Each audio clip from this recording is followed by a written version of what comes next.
Meu nome não importa, parceiro. O que importa é que eu vivi anos dentro do comando e tudo o que você acha que sabe sobre nós é a primeira mentira que eles querem que você acredite. Eu não era um simples soldado, um vapor. Por 12 anos eu fui o que chamam de disciplina na Zona Norte. Isso significa que a minha palavra era a lei na quebrada. Eu decidia quem vivia, quem morria, quem pagava. Eu era o juiz, o júri e o carrasco, tudo num homem só, um fantasma que garantia a ordem do partido. Mas o poder que eu achava que tinha era uma ilusão, uma coleira. As ordens mais pesadas, aquelas que mudavam o jogo, não vinham de dentro de uma cela em Presidente Venceslau. Vinham de lugares que você nem imagina, de coberturas nos jardins, de gabinetes em Brasília. É por isso que eu tô gravando isso. Eles sabem que eu sei, sabem o que eu vi. Meu tempo tá acabando. Então escuta com atenção. Essa é a história que eles nunca quiseram que você ouvisse. Agora eu tô aqui, encolhido. O cheiro de mofo e concreto úmido entra pelo nariz e parece que gruda na alma. É um quartinho de obra abandonada, o tipo de lugar que a cidade esquece que existe. A única luz é a tela desse celular, e cada porcentagem de bateria que desce é como um grão de areia caindo na ampulheta da minha vida. Lá fora, o som da cidade é um monstro distante. Mas eu não ouço mais a cidade, mano. Eu ouço os detalhes. Cada carro que diminui a velocidade na rua de baixo faz meu coração disparar. É um arrepio que sobe pela espinha, frio, elétrico. São eles? Vieram me buscar? O motor acelera e vai embora. Alívio, mas dura pouco. O medo volta, mais forte. A ironia é que esse pavor que eu sinto agora, essa certeza de que a morte tá vindo te caçar no escuro, era a minha ferramenta de trabalho. Eu era o homem que causava esse sentimento nos outros. Hoje, sou eu a presa. E quem me caça não são os inimigos que eu fiz na rua, são os donos da rua. Você liga a TV e o jornalista fala do comando como se fosse um exército do mal, com um general trancado numa solitária, controlando tudo por bilhetinho. É uma boa história. Vende jornal, dá voto para político que promete ser duro com o crime, mas é teatro, parceiro, um teatro bem montado. A sintonia final, a cúpula que todo mundo teme, é só a gerência de uma empresa muito maior. Eu participei de reuniões onde uma ordem chegava por um telefone que não podia ser rastreado. A voz do outro lado não era de bandido. Era calma, educada, uma voz de quem nunca sujou a mão de graxa na vida, muito menos de sangue. Uma vez, a ordem foi para deixar uma favela inteira, que era nossa, livre. Abrir caminho para uma facção rival, menor, tomar conta. Não fazia sentido. Era entregar território, dinheiro. Mas a ordem veio de cima. E esse cima não era o Marcola. Era alguém que precisava daquele conflito local para desvalorizar os terrenos antes de uma grande construtora entrar. Entende o jogo agora? Meu erro foi ser curioso. Eu sempre fui bom em ligar os pontos, em ver o que não era para ser visto. O trampo do disciplina não é só dar tiro, é entender de gente, de poder, de fluxo de dinheiro. E eu comecei a ver os padrões. A grana que a gente levantava não ia só para comprar fuzil ou ajudar família de preso. Uma parte sumia. Uma parte grande. Ia para contas no exterior, para financiar campanha de vereador, para pagar a vista grossa de um coronel da PM, para comprar o silêncio de um promotor. O comando não é um estado paralelo. É uma ferramenta do estado oficial. Nós somos o esgoto que eles usam para escoar a sujeira que eles não podem assumir. O dia que a minha ficha caiu de vez foi quando eu vi um nome numa planilha de pagamentos. Um nome que eu conhecia dos jornais, um empresário famoso, desses que dão palestra sobre meritocracia. Naquele momento, o chão sumiu. Eu não era mais um soldado da causa. Eu era um funcionário descartável de gente podre de rica. Eles perceberam que eu sabia. O tratamento mudou. As conversas ficaram mais curtas. O respeito que tinham por mim virou uma vigilância fria, constante. Eu sentia os olhos dos meus próprios irmãos nas minhas costas. Um dia, me chamaram para uma conversa. Um irmão que eu conhecia há 10 anos. Ele não me olhou nos olhos. Disse que eu ia ser promovido, transferido para outra função, longe da contabilidade, longe das decisões. Era a minha sentença de morte disfarçada de prêmio. Eu tinha duas opções: esperar eles me apagarem como um erro no sistema ou fugir. Escolhi a segunda. Mas não existe fuga de verdade. Eles têm olhos e ouvidos em todo lugar. Em cada esquina, em cada delegacia, em cada fórum. Eu tô correndo há 3 semanas, dormindo em lugares como este, comendo o que dá. E agora eu acho que eles me encontraram. Tem um barulho, não é na rua, é aqui dentro, no andar de baixo. Passos, lentos, calculados. Não são passos de polícia. Polícia chega fazendo barulho, gritando. Esses são passos de quem não quer ser ouvido, de quem vem para terminar um serviço em silêncio. O coração tá batendo na garganta, mano. O suor escorre frio na minha testa. Eu olho para essa câmera, para essa luzinha, e eu vejo o rosto de um moleque que eu tive que julgar uma vez. Ele tinha roubado uma carga que não era para roubar. Uma carga que, hoje eu sei, pertencia a um desses ossos de terno. Na época, eu achei que estava aplicando a lei do crime, mantendo a ordem. Dei o decreto, a morte dele. Hoje, eu entendo. Eu não matei aquele garoto pelo comando. Eu matei ele por um homem rico que provavelmente estava jantando num restaurante chique enquanto a gente enterrava o corpo numa cova rasa. Todo o sangue que tá na minha mão foi derramado para proteger o castelo deles, não a nossa fortaleza. O som dos passos parou, bem na porta desse quartinho, um silêncio pesado, que dói no ouvido. E agora, a maçaneta tá girando, devagar. A porta rangeu, um som seco, arrastado, que cortou o silêncio como uma lâmina. Eu prendi a respiração, o celular tremendo na minha mão, a luz da tela iluminando a poeira que dançava no ar. Era isso. O fim. Meu corpo inteiro virou uma pedra de gelo. Mas ninguém entrou. A fresta de escuridão se abriu e parou. Um vulto pequeno, baixo, se esgueirou para dentro. Não era um homem. Era um gato de rua, magro, assustado, com os olhos brilhando no escuro como duas brasas. Ele me olhou, miou uma vez, um som patético e fraco, e sumiu por um buraco na parede. O alívio que me invadiu foi tão forte que minhas pernas fraquejaram. Eu quase chorei, mano, chorei de alívio por um gato. E foi nesse momento, nesse respiro de vida que eu não merecia, que a minha cabeça me jogou para longe daqui, me jogou de volta para o começo de tudo. Para quando o medo tinha um rosto diferente, um cheiro diferente. Para quando eu era só um moleque. Eu cresci num lugar onde o esgoto corria a céu aberto e virava rio quando chovia. O cheiro de barro molhado e de lixo era o perfume da minha infância. A gente não tinha quadra, não tinha praça. O nosso playground era o laje, empinando pipa com cerol. E a nossa piscina era a enchente. O estado só aparecia de duas formas. Ou na van da prefeitura prometendo cesta básica em ano de eleição, ou no blindado da PM subindo o morro, com o caveirão abrindo caminho e o helicóptero jogando sombra e medo em cima dos barracos. A gente aprendia desde cedo que a polícia não estava ali para proteger, estava ali para caçar. Eu via o olhar da minha mãe toda vez que uma operação começava. Um olhar de pavor, não por bandido, mas pelos filhos. Ela se matava de trabalhar, faxina, lavar roupa para fora, e o dinheiro mal dava para mistura. E eu, moleque, via aquilo e sentia uma raiva crescendo no peito, uma impotência que me sufocava. Eu não queria aquela vida para ela. Eu não queria ser mais um número, mais um corpo que um dia ia aparecer no jornal. Eu queria ser alguém. Foi nessa época que eu conheci o Sombra. Ele não era o tipo de bandido que você vê em filme. Não usava cordão de ouro, não andava com fuzil para cima e para baixo. Ele era quieto, observador. Andava de chinelo e bermuda, parecia um tiozinho qualquer. Mas quando ele passava, o silêncio se instalava. O respeito era palpável, denso. Ele era o disciplina da área na época. E eu, com meus 12, 13 anos, ficava de longe, fascinado. Eu não via o criminoso, eu via o poder. Um dia, uns moleques mais velhos roubaram a bicicleta de um trabalhador, um senhor que usava ela para catar papelão. Sombra apareceu, não gritou, não ameaçou, ele só conversou. 5 minutos de conversa. No dia seguinte, a bicicleta estava na porta do senhor, com um pneu novo. A polícia nunca teria feito aquilo. Naquele dia, eu entendi que existiam dois tipos de lei. A deles, que vinha de fora para oprimir. E a nossa, que nascia de dentro para organizar. E eu sabia de que lado eu queria ficar.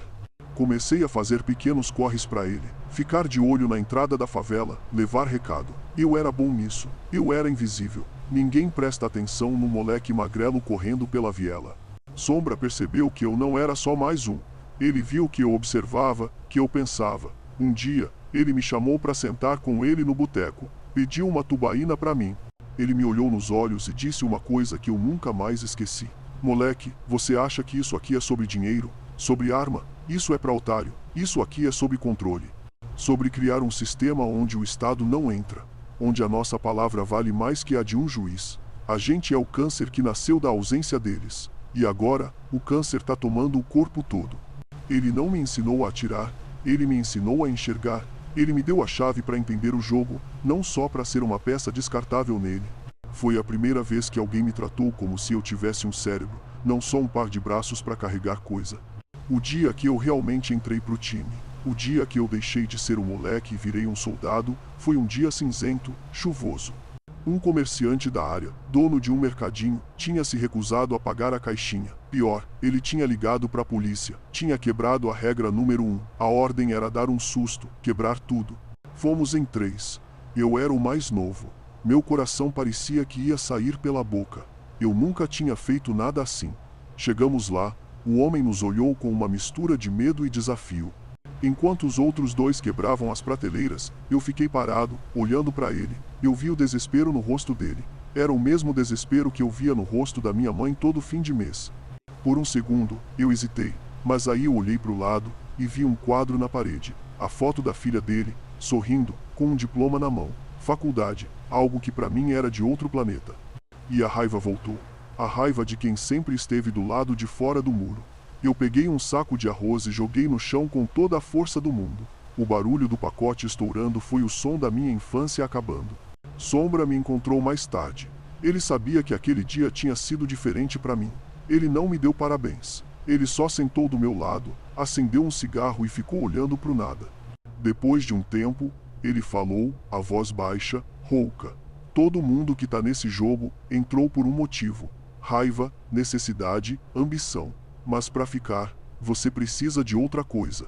Você precisa entender que não existe bem e mal aqui dentro. Existe ordem e caos. A gente é a ordem. Tudo que a gente faz, por mais feio que pareça, é para manter a ordem.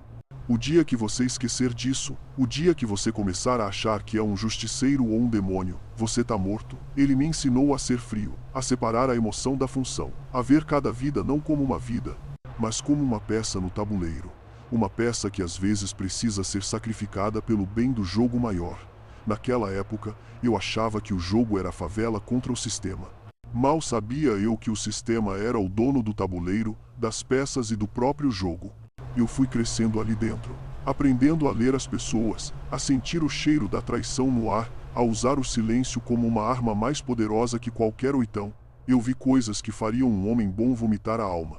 Vi a lealdade ser comprada por pouco, e a vida ser vendida por nada.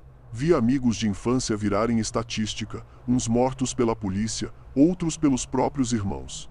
E a cada corpo que caía, uma parte de mim ia junto. Aquela raiva do moleque que queria dar uma vida melhor para a mãe foi sendo substituída por um vazio gelado. Eu não sonhava mais, eu só cumpria ordens. Eu me tornei eficiente, respeitado, temido. Eu era a personificação da filosofia do Sombra, eu era a ordem. E foi por ser tão bom nisso, por ser tão leal àquela ideia de justiça torta, que eles me deram a cadeira de disciplina. O que eu não sabia era que, quanto mais alto você sobe, mais nítida fica a visão de quem realmente puxa as cordas lá de cima. E a vista do topo do esgoto, parceiro, é de assustar. Meu nome não importa, parceiro. O que importa é que eu vivi anos dentro do comando, e tudo o que você acha que sabe sobre nós, é a primeira mentira que eles querem que você acredite. Eu não era um simples soldado, um vapor. Por 12 anos, eu fui o que chamam de disciplina na Zona Norte. Isso significa que a minha palavra era a lei na quebrada. Eu decidia quem vivia, quem morava, quem pagava. Eu era o juiz, o júri e o carrasco, tudo num homem só, um fantasma que garantia a ordem do partido.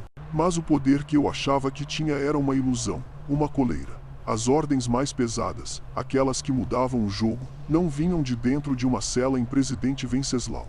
Vinham de lugares que você nem imagina, de coberturas nos jardins, de gabinetes em Brasília. É por isso que eu tô gravando isso. Eles sabem que eu sei, sabem o que eu vi. Meu tempo tá acabando. Então escuta com atenção. Essa é a história que eles nunca quiseram que você ouvisse.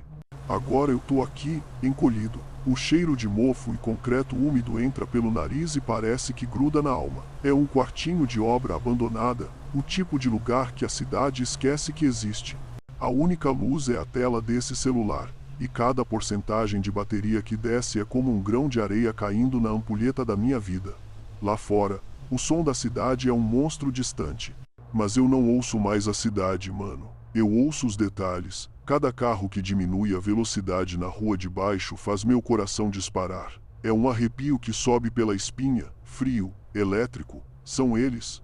Vieram me buscar? O motor acelera e vai embora. Alívio. Mas dura pouco. O medo volta, mais forte. A ironia é que esse pavor que eu sinto agora, essa certeza de que a morte tá vindo te caçar no escuro, era minha ferramenta de trabalho. Eu era o homem que causava esse sentimento nos outros. Hoje sou eu a presa. E quem me caça não são os inimigos que eu fiz na rua, são os donos da rua. Você liga a TV e o jornalista fala do comando como se fosse um exército do mal, com um general trancado numa solitária, controlando tudo por bilhetinho. É uma boa história. Vende jornal, dá voto para político que promete ser duro com o crime. Mas é teatro, parceiro, um teatro bem montado. A sintonia final, a cúpula que todo mundo teme, é só a gerência de uma empresa muito maior. Eu participei de reuniões onde uma ordem chegava por um telefone que não podia ser rastreado. A voz do outro lado não era de bandido. Era calma, educada. Uma voz de quem nunca sujou a mão de graxa na vida, muito menos de sangue. Uma vez, a ordem foi para deixar uma favela inteira, que era nossa, livre, abrir caminho para uma facção rival, menor, tomar conta. Não fazia sentido. Era entregar território, dinheiro. Mas a ordem veio de cima. E esse cima não era o Marcola. Era alguém que precisava daquele conflito local para desvalorizar os terrenos antes de uma grande construtora entrar. Entende o jogo agora? Meu erro foi ser curioso. Eu sempre fui bom em ligar os pontos, em ver o que não era para ser visto. O trampo do disciplina não é só dar tiro, é entender de gente, de poder, de fluxo de dinheiro. E eu comecei a ver os padrões. A grana que a gente levantava não ia só para comprar fuzil ou ajudar família de preso. Uma parte sumia. Uma parte grande. Ia para contas no exterior, para financiar campanha de vereador, para pagar a vista grossa de um coronel da PM, para comprar o silêncio de um promotor. O comando não é um estado paralelo. É uma ferramenta do estado oficial. Nós somos o esgoto que eles usam para escoar a sujeira que eles não podem assumir. O dia que a minha ficha caiu de vez foi quando eu vi um nome numa planilha de pagamentos. Um nome que eu conhecia dos jornais, um empresário famoso, desses que dão palestras sobre meritocracia. Naquele momento, o chão sumiu. Eu não era mais um soldado da causa. Eu era um funcionário descartável de gente podre de rica. Eles perceberam que eu sabia. O tratamento mudou. As conversas ficaram mais curtas. O respeito que tinham por mim virou uma vigilância fria, constante. Eu sentia os olhos dos meus próprios irmãos nas minhas costas. Um dia, me chamaram para uma conversa, um irmão que eu conhecia há 10 anos. Ele não me olhou nos olhos. Disse que eu ia ser promovido, transferido para outra função, longe da contabilidade, longe das decisões. Era a minha sentença de morte disfarçada de prêmio. Eu tinha duas opções: esperar eles me apagarem como um erro no sistema ou fugir. Escolhi a segunda, mas não existe fuga de verdade. Eles têm olhos e ouvidos em todo lugar. Em cada esquina, em cada delegacia, em cada fórum. Eu tô correndo há 3 semanas, dormindo em lugares como este, comendo o que dá. E agora eu acho que eles me encontraram. Tem um barulho. Não é na rua. É aqui dentro, no andar de baixo. Passos, lentos, calculados. Não são passos de polícia. Polícia chega fazendo barulho, gritando. Esses são passos de quem não quer ser ouvido, de quem vem para terminar um serviço em silêncio. O coração tá batendo na garganta, mano. O suor escorre frio na minha testa. Eu olho para essa câmera, para essa luzinha, e eu vejo o rosto de um moleque que eu tive que julgar uma vez. Ele tinha roubado uma carga que não era para roubar. Uma carga que hoje eu sei, pertencia a um desses ossos de terno. Na época, eu achei que estava aplicando a lei do crime, mantendo a ordem, dei o decreto. A morte dele. Hoje, eu entendo. Eu não matei aquele garoto pelo comando. Eu matei ele por um homem rico que provavelmente estava jantando num restaurante chique enquanto a gente enterrava o corpo numa cova rasa. Todo o sangue que tá na minha mão foi derramado para proteger o castelo deles, não a nossa fortaleza. O som dos passos parou, bem na porta desse quartinho. Um silêncio pesado, que dói no ouvido. E agora, a maçaneta tá girando, devagar. A porta rangeu. Um som seco, arrastado, que cortou o silêncio como uma lâmina. Eu prendi a respiração, o celular tremendo na minha mão, a luz da tela iluminando a poeira que dançava no ar. Era isso. O fim. Meu corpo inteiro virou uma pedra de gelo, mas ninguém entrou. A fresta de escuridão se abriu e parou. Um vulto pequeno, baixo, se esgueirou para dentro. Não era um homem. Era um gato de rua, magro, assustado, com os olhos brilhando no escuro como duas brasas. Ele me olhou, miou uma vez, um som patético e fraco, e sumiu por um buraco na parede. O alívio que me invadiu foi tão forte que minhas pernas fraquejaram. Eu quase chorei, mano, chorei de alívio por um gato. E foi nesse momento, nesse respiro de vida que eu não merecia, que a minha cabeça me jogou para longe daqui. Me jogou de volta pro começo de tudo. Para quando o medo tinha um rosto diferente, um cheiro diferente. Para quando eu era só um moleque. Eu cresci num lugar onde o esgoto corria a céu aberto e virava rio quando chovia. O cheiro de barro molhado e de lixo era o perfume da minha infância. A gente não tinha quadra, não tinha praça. O nosso playground era o laje, empinando pipa com cerol, e a nossa piscina era a enchente. O Estado só aparecia de duas formas, ou na van da prefeitura prometendo cesta básica em ano de eleição, ou no blindado da PM subindo o morro, com o caveirão abrindo o caminho e o helicóptero jogando sombra e medo em cima dos barracos. A gente aprendia desde cedo que a polícia não estava ali para proteger, estava ali para caçar. Eu via o olhar da minha mãe toda vez que uma operação começava. Um olhar de pavor, não por bandido, mas pelos filhos. Ela se matava de trabalhar, faxina, lavar roupa para fora, e o dinheiro mal dava para mistura. E eu, moleque, via aquilo e sentia uma raiva crescendo no peito, uma impotência que me sufocava. Eu não queria aquela vida para ela. Eu não queria ser mais um número, mais um corpo que um dia ia aparecer no jornal. Eu queria ser alguém. Foi nessa época que eu conheci o Sombra. Ele não era o tipo de bandido que você vê em filme. Não usava cordão de ouro, não andava com fuzil para cima e para baixo. Ele era quieto, observador, andava de chinelo e bermuda, parecia um tiozinho qualquer. Mas quando ele passava, o silêncio se instalava. O respeito era palpável, denso. Ele era o disciplina da área na época. E eu, com meus 12, 13 anos, ficava de longe fascinado. Eu não via o criminoso, eu via o poder. Um dia, uns moleques mais velhos roubaram a bicicleta de um trabalhador, um senhor que usava ela para catar papelão. Sombra apareceu, não gritou, não ameaçou, ele só conversou. 5 minutos de conversa. No dia seguinte, a bicicleta estava na porta do senhor, com um pneu novo. A polícia nunca teria feito aquilo. Naquele dia, eu entendi que existiam dois tipos de lei. A deles, que vinha de fora para oprimir, e a nossa, que nascia de dentro para organizar. E eu sabia de que lado eu queria ficar.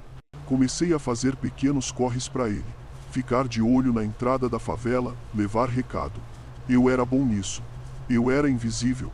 Ninguém presta atenção num moleque magrelo correndo pela viela.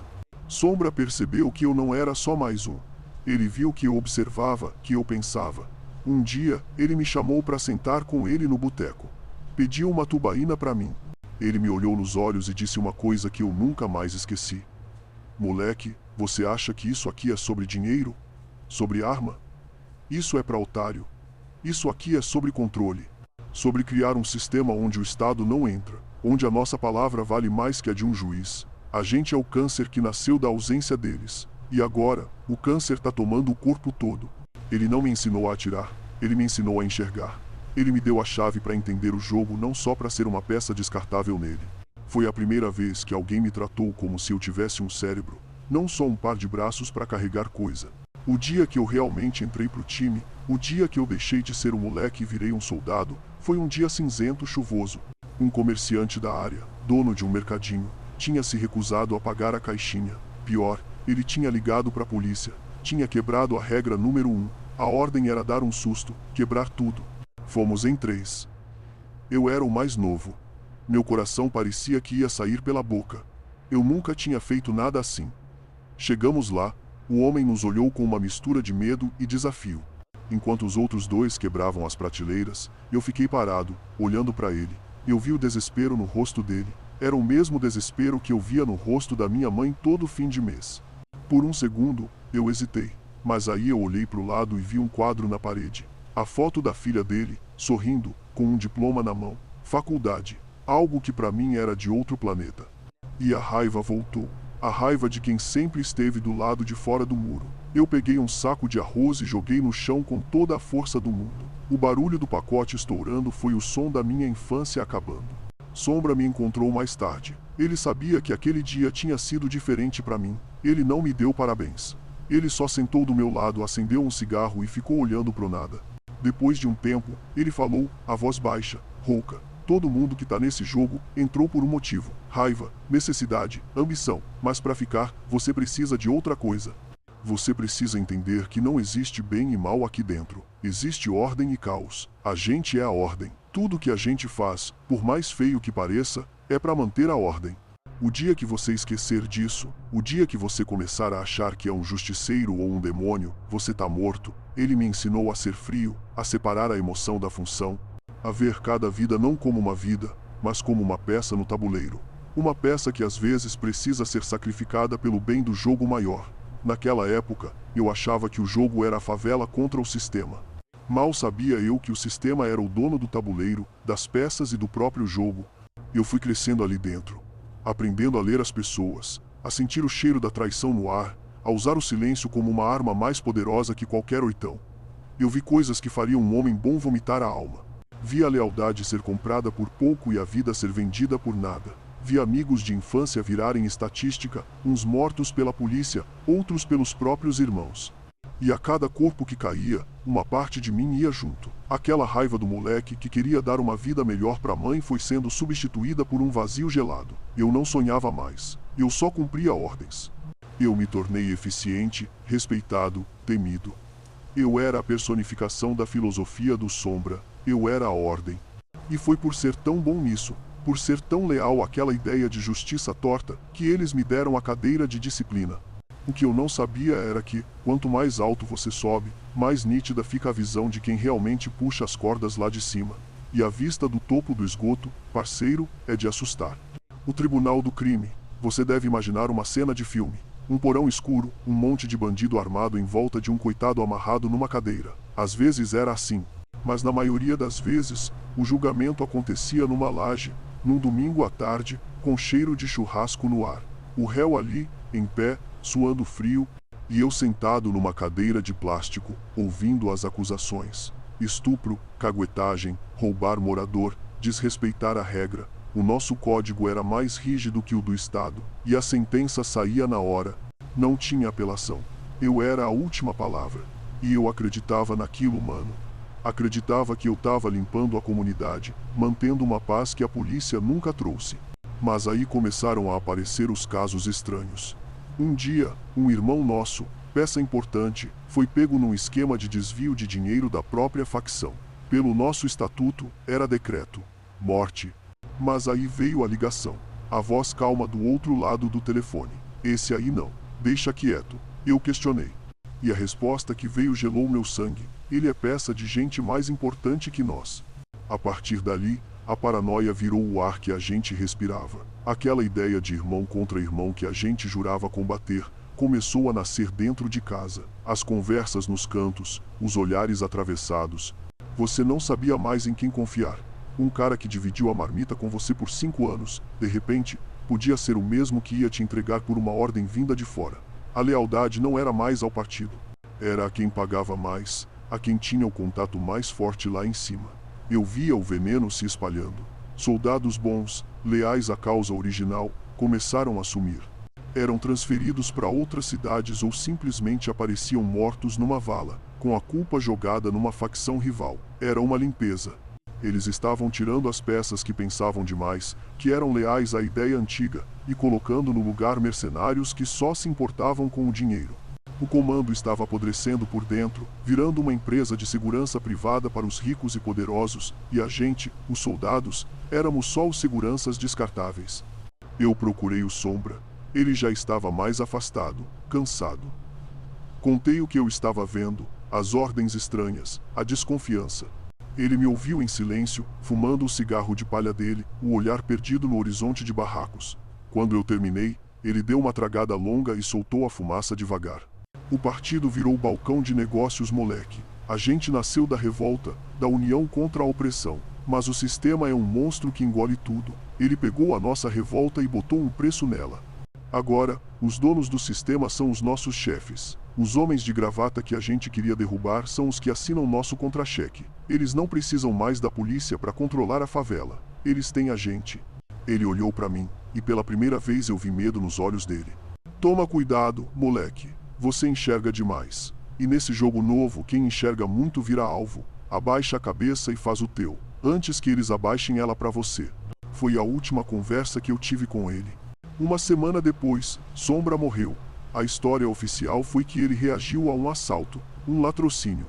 2 noiados que queriam levar o carro velho dele. Ninguém engoliu. Sombra? Reagir a assalto? O cara que desarmava a briga de faca com a conversa? Foi queima de arquivo. Ele sabia tanto quanto eu, talvez mais.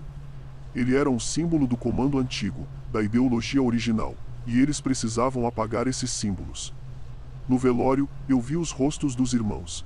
Alguns com tristeza genuína, outros com um alívio mal disfarçado, e eu vi também 2 homens que não eram da quebrada, terno bem cortado, sapato caro, parados no fundo, observando tudo.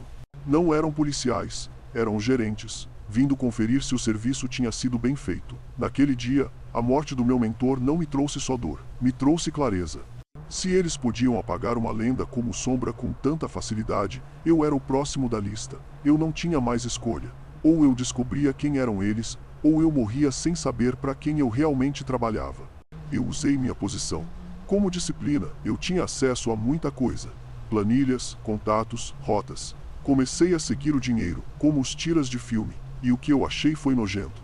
O dinheiro do tráfico não ia só para offshore no Panamá. Ele voltava. Voltava limpo, em forma de investimento em construtoras, em redes de supermercado, em postos de gasolina. Empresas que pertenciam a políticos, a juízes. Eu vi o nome de um desembargador famoso numa lista de consultoria jurídica que recebia uma fortuna todo mês. Vi a assinatura de um deputado federal liberando a licença ambiental para uma obra numa área de proteção, a mesma área que nós tínhamos recebido ordem para pacificar, expulsando os moradores. Nós éramos a mão de obra suja deles. A gente criava o caos, desvalorizava a terra, limpava o terreno, para depois eles virem com seus tratores e seus projetos milionários, posando de salvadores, de geradores de emprego. E a gente, os irmãos que morriam no processo, virávamos só o custo da operação. A maior mentira de todas é a guerra entre facções. Você acha que a gente odeia os caras do terceiro comando? Que a gente se mata por causa de cor de bandeira? Isso é pra moleque novo de sangue quente. A guerra é um negócio. E um negócio muito lucrativo. Eu vi com meus próprios olhos. Uma ordem chegou pra gente esquentar a fronteira com o território de uma facção rival na Zona Leste. Começar a atacar os pontos deles, criar o caos. Ao mesmo tempo, eu descobri por um contato que um carregamento de fuzis novos tinha sido entregue para eles por um batalhão da PM que era nosso sócio. Eles estavam armando os 2 lados. Por quê? Porque a guerra justifica o aumento do efetivo policial na área, o que significa mais verba de segurança para o governo. Justifica a aprovação de leis mais duras no Congresso. E, principalmente, mantém a gente ocupado, se matando, enquanto eles faturam com a venda de armas, com a corrupção, com o medo da sociedade. A gente morre na guerra. E eles ganham a paz dos seus condomínios fechados. Tudo culminou numa noite. A noite que eu entendi que não tinha mais volta. Eles estavam desconfiados de mim, eu sentia isso. As minhas perguntas, minhas fuçadas nos livros contábeis. A ordem veio para uma reunião de emergência da Sintonia da Zona Norte. O assunto era reajuste de contas. Eu fui. O lugar era um galpão abandonado na beira da marginal. Frio, úmido, com uma única lâmpada pendurada no meio, balançando e criando sombras que dançavam nas paredes. Estavam todos lá. Os caras que eu chamava de irmãos. Mas o clima estava pesado. Ninguém sorria. Ninguém me olhava nos olhos. Foi quando Cícero, o cara que tinha assumido o lugar do Sombra, começou a falar. Ele falou sobre lealdade, sobre traição, sobre como o elo mais fraco quebra a corrente, e enquanto ele falava, ele não olhava para mim, olhava para um ponto escuro atrás de mim. Eu senti o arrepio na nuca. Era uma armadilha. A minha promoção, a minha sentença de morte, eu não era mais um disciplina. Eu era o próximo da lista de limpeza. Eles não contavam com uma coisa. Eu sempre fui paranoico. A paranoia que eles criaram me salvou. Eu já tinha um plano de fuga na cabeça há meses. Uma rota, um pouco de dinheiro guardado, um contato fora do estado. Enquanto o Cícero fazia o discurso dele, eu não estava ouvindo as palavras. Eu estava medindo a distância até a única porta de metal nos fundos do galpão. Eu estava calculando quantos segundos eu teria entre o primeiro movimento deles e a primeira bala. Eu olhei nos olhos de cada um ali. Vi o vazio. A ideologia tinha morrido. Eram só funcionários cumprindo ordens. No momento em que a mão de um deles se moveu para dentro do casaco, eu não pensei. Eu virei e corri. O som do primeiro tiro estourou nos meus ouvidos junto com o barulho do meu ombro batendo contra a porta de metal. A adrenalina apagou a dor. Eu só corria pela escuridão, pelos becos, com os gritos e os tiros ficando para trás. Eu tinha escapado da morte, mas eu tinha entrado num inferno ainda maior. O inferno de ser caçado pela máquina que eu ajudei a construir. E você? O que faria no meu lugar? Se essa história mexeu com você, compartilha. Não deixa essa verdade morrer aqui. A última ordem que eu recebi como disciplina, a que me jogou nesse buraco, parecia certa. Pela primeira vez em anos, não era sobre tomar uma biqueira ou apagar um Zé Ninguém. Era sobre justiça. A voz calma no telefone, a mesma que dava as ordens dos engravatados, descreveu a situação. Uma comunidade em Itaquaquecetuba, sufocada por uma milícia comandada por um ex-major da PM, um sádico conhecido como Bastos. Ele estuprava, torturava, cobrava por tudo, até pelo ar que as pessoas respiravam. A ordem era clara: entrar, tomar o morro e eliminar o Bastos e seus homens, libertar o povo. Era um retorno à ideologia original do partido, a de protetor dos oprimidos. Eu juntei meus melhores homens, os mais leais, os que ainda acreditavam na causa. Havia um brilho nos olhos deles que eu não via há muito tempo. Era a chance de lavar a alma, de fazer algo que importava. A isca, parceiro, era perfeita. Tinha o gosto de honra, de propósito. Mas a isca, quando é boa demais, é porque o anzol já tá rasgando a sua garganta e você nem sentiu. O plano que nos passaram era cirúrgico. Mapas, horários da troca de turno da milícia, a localização exata da casa do Bastos, tudo. A inteligência era boa demais para ser verdade, mas a gente queria acreditar. Na noite da operação, o ar estava frio, pesado, com cheiro de chuva que não vinha. Fomos em 20 homens, divididos em 4 equipes. Silêncio total. A gente se movia pelas vielas como fantasmas, as armas geladas nas mãos. Eu liderava o time que ia direto na casa do major. Subimos o morro, e a cada passo, um sentimento ruim crescia no meu peito. Era silencioso demais. Nenhum cachorro latindo, nenhuma janela com luz acesa. Parecia uma cidade fantasma. Chegamos no ponto de encontro, uma pequena praça no topo do morro, o lugar combinado pra gente se agrupar antes do ataque final. E foi ali que eu entendi. O silêncio não era de uma comunidade dormindo.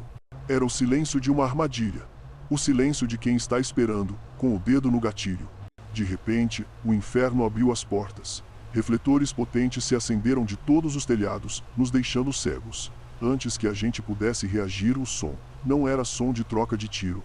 Era som de fuzilamento. Balas vinham de todos os lados. Dos telhados, das janelas, das bocas das vielas. Não eram só os milicianos do Bastos. Eu reconheci o som dos fuzis da rota. E para completar o pesadelo, eu vi os rostos. Escondidos atrás de uma mureta, atirando nos meus homens, estavam os fantasmas, os caras da facção rival que a gente deveria atacar na Zona Leste. Meus homens caíam como bonecos, sem chance de revidar. Um grito, um corpo batendo no chão, o cheiro de pólvora e sangue enchendo o ar. Eu me joguei atrás de uma caçamba de lixo, o coração martelando na cabeça, e entendi a verdade com a clareza de um raio. Não era uma operação, era um abatedouro, e nós éramos o gado. Enquanto o mundo explodia ao meu redor, eu vi a cena que selou meu destino. Numa laje um pouco acima, fora do fogo cruzado, 3 homens conversavam tranquilamente, como se estivessem assistindo a um espetáculo. Um deles era o Major Bastos, o miliciano. O outro era o Cícero, o irmão que tinha me sentenciado no galpão. E o terceiro era o cabeça da facção rival, o Fantasma. Eles riam. Riam enquanto nossos corpos eram perfurados por balas que eles mesmos compraram e distribuíram. Um carro blindado preto estava parado um pouco mais abaixo, e a luz dos refletores bateu no vidro do passageiro por um segundo. Eu vi o rosto, o empresário da meritocracia. O mesmo nome da planilha.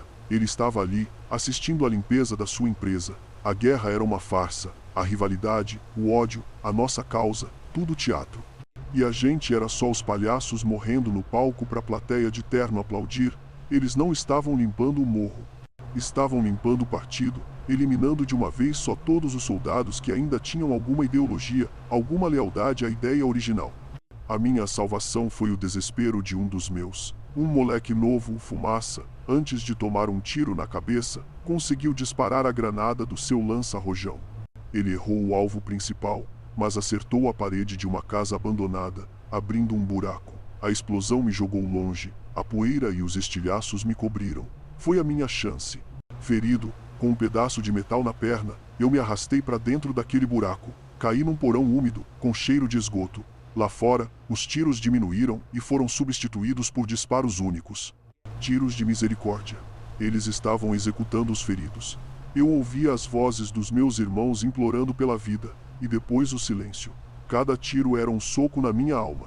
Eu fiquei ali, no escuro, sangrando, enquanto a máquina que eu ajudei a construir devorava meus amigos. E naqueles momentos, eu sentia o pequeno volume no bolso interno da minha jaqueta, um pendrive. O arquivo que eu tinha copiado alguns dias antes. A contabilidade secreta, a prova que ligava todos eles, a razão daquele massacre, e a minha única arma. Quando o silêncio finalmente se tornou absoluto, eu saí. Me arrastei por horas por uma galeria de esgoto, com a dor na perna me fazendo desmaiar a cada pouco. Quando eu finalmente vi a luz do dia de novo, eu não era mais um disciplina. Eu não era mais um irmão do partido. Eu era um fantasma, um arquivo vivo do maior segredo do Brasil. A verdade é que não existe comando, não existe terceiro comando, não existe milícia. São só departamentos diferentes da mesma corporação. Uma empresa de controle social, gerenciada do alto da pirâmide por homens que você chama de doutor, de excelência. Eles criam o caos, vendem a ordem, lucram com o sangue. E eu tenho o livro caixa dessa empresa no meu bolso. É por isso que todos eles me caçam. A polícia, a minha antiga facção, os rivais. Porque eu não sou um traidor do crime. Eu sou a testemunha ocular do acordo de acionistas. Eu vi os verdadeiros donos do morro. E eles não usam chinelo e bermuda, parceiro. Eles usam terno e gravata. Nos jornais, eu sou um corpo carbonizado encontrado num carro roubado em Caieiras. Um acerto de contas interno, disseram. Fim da linha para mais um bandido. Minha mãe deve ter chorado, talvez até tenha ido reconhecer um corpo que não era o meu, enganada por algum policial pago para fechar o caixão e o caso. Para todos os efeitos, eu não existo mais. E essa liberdade de ser um fantasma é a menor cela em que já estive. Cada rosto que eu cruzo na rua é uma ameaça em potencial. O cara que vende café no terminal, o motorista do ônibus, a senhora que passeia com o cachorro, qualquer um pode ser um olheiro. Eu durmo em turnos de 20 minutos, como comida fria, de lata. O único calor que eu sinto é o do medo e o do pendrive que eu guardo no bolso. Um tumor gelado que carrega a verdade. Eles não me caçam só para me matar, parceiro. Eles me caçam para apagar a prova de que eles existem. E o medo deles é a única coisa que ainda me faz sentir vivo. Eu vejo as pessoas vivendo, pela fresta de uma janela, num ponto de ônibus. Vejo um pai ensinando o filho a amarrar o cadarço. Vejo um casal de namorados rindo de alguma besteira no celular. Coisas pequenas, banais. E sinto uma saudade que dói no osso. Uma saudade de uma vida que eu nunca tive e que agora eu sei que jamais terei. Não tem como voltar. Não existe um lugar seguro. Se eu me entregar para a polícia, eu morro na cadeia. Se eu tentar falar com a imprensa, um carro me atropela na esquina. Se eu tentar sumir no interior, eles me acham. A máquina tem tentáculos em todos os lugares. Eu penso na minha mãe, no cheiro do café que ela passava de manhã, no jeito que ela me olhava, com medo e com um amor que eu nunca mereci. Eu queria poder ligar, dizer que tô vivo, mas essa ligação seria a sentença de morte dela. Eles usariam ela para chegar em mim. Então eu engulo o choro e viro mais um vulto na madrugada, um fantasma assombrado pela memória de um abraço que nunca mais vou receber. Então por que eu tô falando com você agora? Por que arriscar tudo? Porque o silêncio também mata. Mata a verdade. Mata a memória dos moleques que morreram em Itacoaquecetuba acreditando que lutavam por uma causa justa. Mata a memória do Sombra que tentou me avisar. Mata a alma. Eu cansei de correr. Eu sei que eles vão me achar. Pode ser hoje, pode ser amanhã. Essa bateria de celular não vai durar para sempre. E eu não vou morrer como um Zé Ninguém numa vala qualquer. A minha vida foi uma mentira, construída em cima de uma ideologia falsa, servindo a homens que me desprezavam. Mas a minha morte vai ter um propósito. Eles podem calar a minha voz, mas não podem calar essa história depois que ela for contada. Esse vídeo é a minha herança. É a única coisa de valor que eu já produzi. É a minha confissão, meu testamento e minha única chance de, no último suspiro, estar do lado certo, o lado da verdade, por mais podre que ela seja. O sistema não tá quebrado, parceiro. Ele foi projetado para funcionar exatamente assim. Ele precisa de um monstro para assustar as pessoas de bem. E nós, do comando, fomos o monstro perfeito. Enquanto a TV mostrava nossa cara feia, nossos fuzis, nossos mortos, os monstros de verdade estavam nos seus jantares de gala, fechando negócios, assinando leis, comprando sentenças. Eles nos usaram para manter o pobre com medo do pobre, para justificar a violência da polícia, para vender uma falsa sensação de segurança a cada eleição. Eles transformaram a nossa luta por dignidade numa franquia do crime, e depois compraram a franquia. A verdade é que o poder real é invisível. Ele não usa a força, ele a gerencia. Ele não suja as mãos de sangue, ele assina o cheque para quem vai sujar. Nós éramos a mão, eles eram o cérebro, e agora a mão vai mostrar para o mundo a cara do cérebro que a controlava. Eu acho que a hora chegou. Tem um carro parado na esquina há uns 10 minutos. Um sedã preto, sem insígnia, igual ao que eu vi na laje em Itáqua. As luzes estão apagadas, mas eu sei que tem gente lá dentro, esperando. O pendrive não tá mais comigo. As informações, elas já estão soltas por aí, em lugares que eles não podem alcançar. Mas os dados brutos são só números e nomes. Sem uma história, eles não significam nada. Essa gravação é a chave, é o que dá sentido a tudo. É o meu rosto, a minha voz, contando a verdade que conecta cada ponto. Eles estão vindo. Ouço as portas do carro se abrindo, com aquele som abafado de carro caro. Não sinto mais medo. Sinto uma paz estranha. A paz de quem cumpriu sua última missão. O jogo acaba para mim aqui, mas para eles, talvez esteja só começando. O poder de verdade não é ter uma arma na mão. É fazer com que o outro aperte o gatilho por você, acreditando que a ideia foi dele. É criar uma verdade tão convincente que as pessoas matem e morram por ela, enquanto você lucra com a guerra de um lugar seguro e confortável. O Brasil não tem um estado paralelo. Tem um estado oficial com um departamento de operações ilegais, e esse departamento tem vários nomes: comando, milícia, tráfico. São só marcas diferentes para o mesmo produto, controle. A gente vive numa ilusão, um teatro onde os atores principais nunca sobem no palco. Eu vi por trás da cortina.